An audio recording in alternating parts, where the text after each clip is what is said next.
Soul risk bearer and recipient of profit. अभी मैंने बताया रिस्क भी उसी का, प्रॉफिट भी उसी का।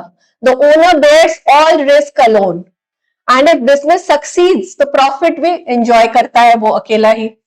इफ इट फेल्स तो प्रोप्राइटर सफर्स द लॉस।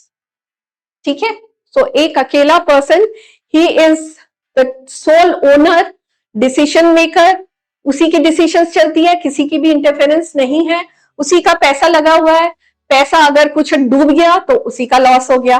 अगर मार्केट में उसने कुछ लोन्स लाइबिलिटीज अगर है तो वो भी सारा उसी को पे करना है। ठीक है, अब है control.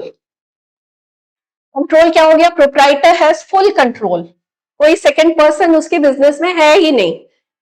All decisions taken independently.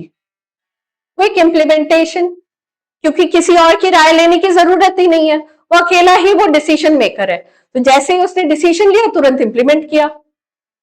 No separate legal entity, separate legal entity नहीं है, पर जो इंडिविजुअल है वो अपने नाम से ही बिजनेस कर रहा है, तो उसका मतलब लीगली अगर समझे तो उसी के पैन नंबर पे बिजनेस भी चलेगा। ठीक है, अलग से उसको कोई कुछ पैन नंबर अप्लाई करना या बिजनेस अलग से सेटअप करना, ये इस तरह का कुछ नहीं है।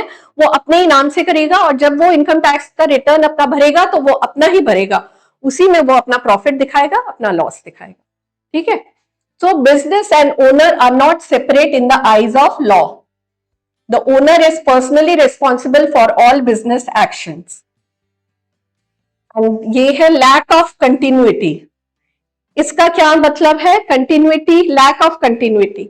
इसका मतलब है कि अगर डेथ, इलनेस या बैंक्रप्सी हो जाता है ओनर का तो बिजनेस बंद, उसको टेकअप करने के लिए कोई और नहीं है। ठीक है।